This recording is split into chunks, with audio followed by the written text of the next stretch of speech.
Chapter 15. Grayle. Where have you two been? I asked Austin. I'd gone to my room earlier for a shower, dressed, and headed to the kitchen for a late-night snack, when I saw Austin and Zack seated and laughing with each other near the fireplace. I came out from my room, because I'd seen Caden earlier alone, drinking. I thought I'd join him when I stumbled on Austin and Zack. They both had drinks in their hands, along with a cigarette they were handing back and forth between them. I placed my hands in my pockets and stared, waiting for an answer to my first question. "You know I smoke, Ray. I thought you'd stopped." I looked at the large windows into the courtyard. "Where is Caden?" I aimed that question at Zack. "How should I know? When I came in he was gone, so I joined Austin to keep him company." "You should know, he's your boyfriend," I said harshly. Zack looked over at Austin and shrugged his shoulder. "He's not my boyfriend," Zack confessed. "I just met him the day we arrived. I met him on a dating app, and he invited me here for the weekend. We didn't get along, and I don't think I'll be dating him anytime soon." I rolled my eyes. I knew now that Caden had been afraid that I wouldn't be available to talk to him, where we would get to know each other, and he was right. He knew Austin better than me.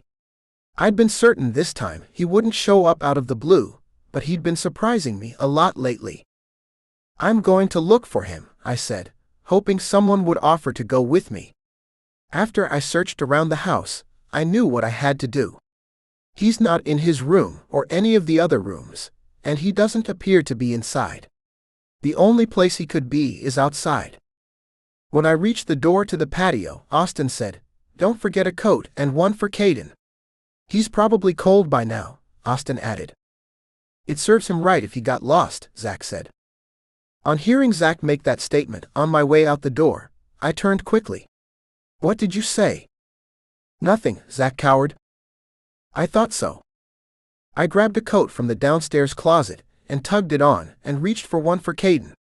Looking at the weather, he must have headed out when the weather was warm, but I knew it was just a false spring up here, and it would turn cold at night. Looking at the footprints around the pool, I knew in what direction he was going. As I trudged into the woods, I saw two sets of footprints in the snow that were headed back to the cabin, and another set that continued deeper into the forest. It had to have been Caden, and I reached for a lantern and matches, something I'd grabbed in my hurry but I knew I would need. Desperately, I called out Caden's name. I can't lose him, I thought. This is the first time I've been in love. A well-kept secret until now. It was knowing that I could lose him that I could say this. I'd hoped Caden would keep walking, because there was a workman's shed precisely in the direction he was headed. If he stopped to rest, he could be in big trouble. I continued my tramping through the snow, as it was getting deeper. Then I called out Caden's name once more, hoping he was near enough to hear me. There was a clearing, but with the snow piling up, I could stumble over him and never see him if he'd decided to stop from exhaustion and stayed there hoping someone would find him the next day. If he hadn't made it to the workers' cabin by now and tried to rest and had fallen asleep, it was a sure thing that he could get buried in the snow and never wake up. I would stumble over him and not see him, and I did. I fell over his knees as he lay huddled next to a tree shriving. "What the fuck are you doing out here?" I placed the coat over his head, grabbed him, cradled him in my arms, and he managed to wrap his arms around my neck. "Don't let go of me," I ordered. "I won't. Please don't be mad at me."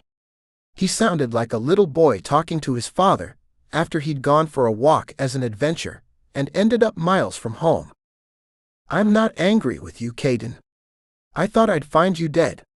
I held back the tears that pooled and threatened to pour out and ruin that tough demeanor I tried to project in front of him. Then, I thought if I showed how I felt about him, I would be breaking my fidelity to Austin.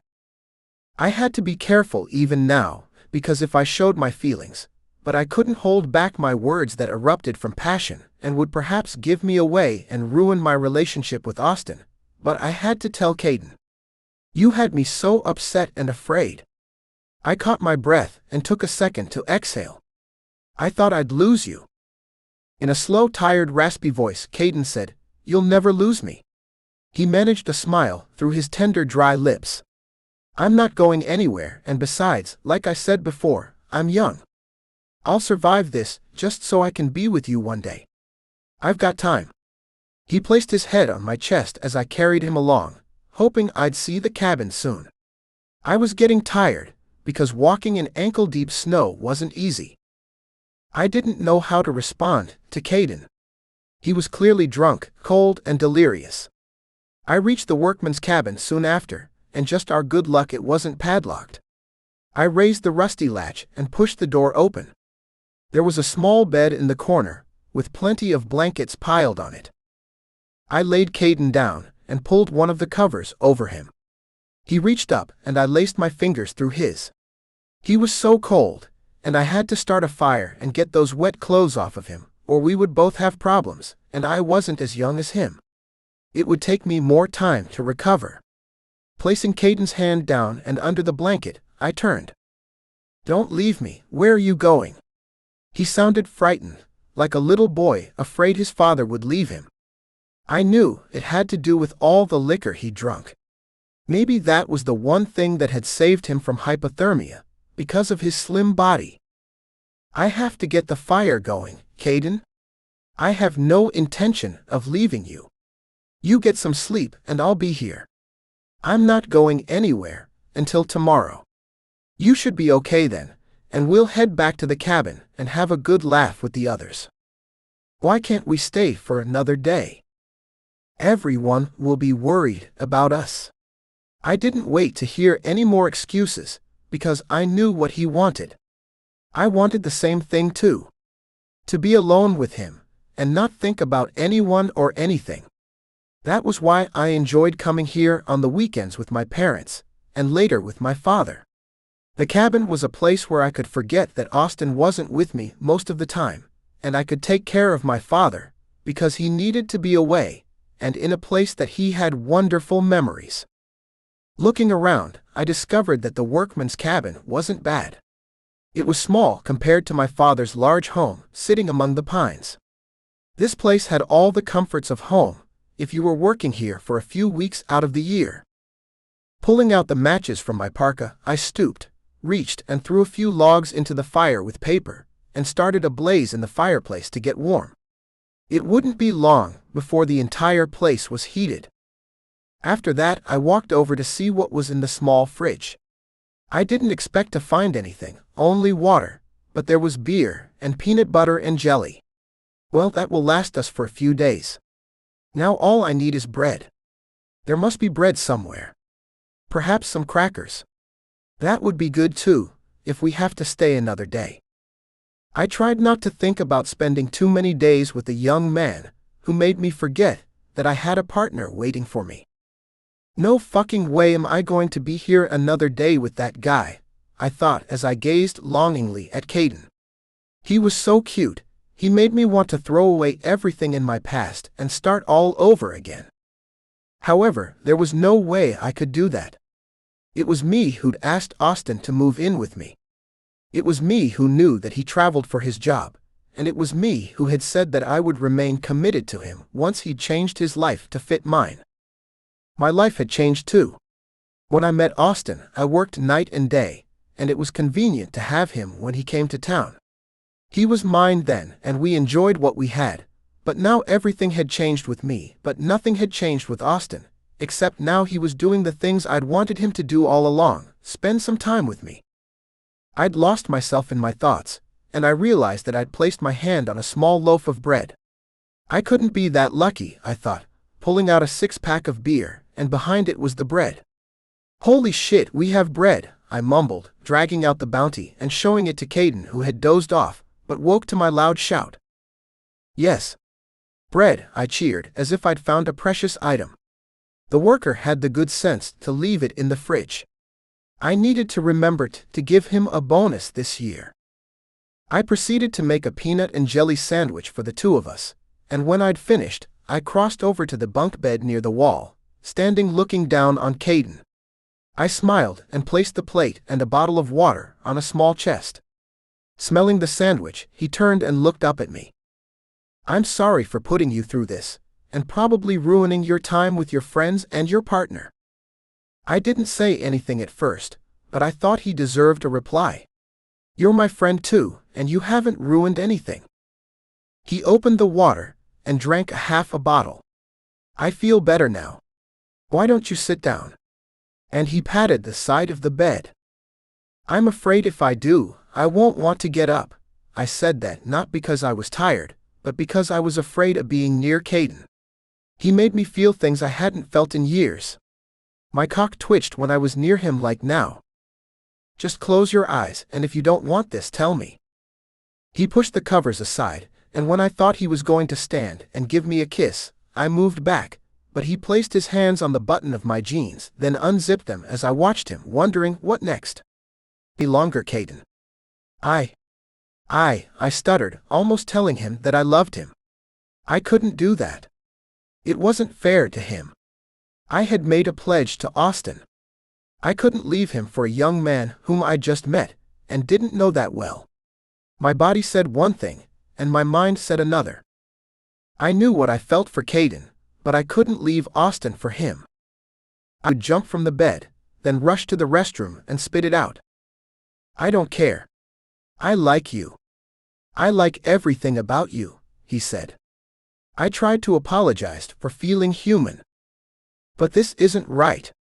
I shouldn't have taken advantage of you, I admitted, pulling up my boxers and searching around to find the door that led to the small bathroom I knew had only a toilet, open shower, and sink.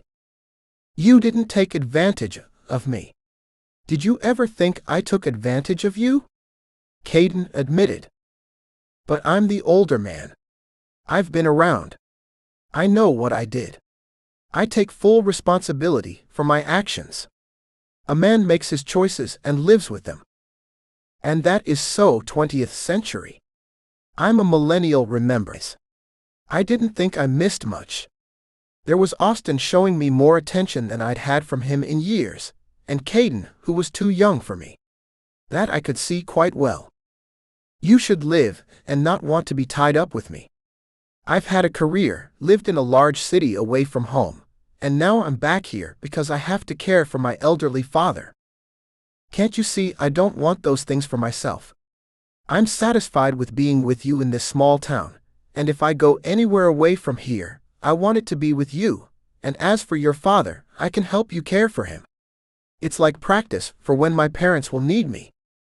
How could I not love him, but for my stubborn pride and devotion, I'd ask him to marry me now.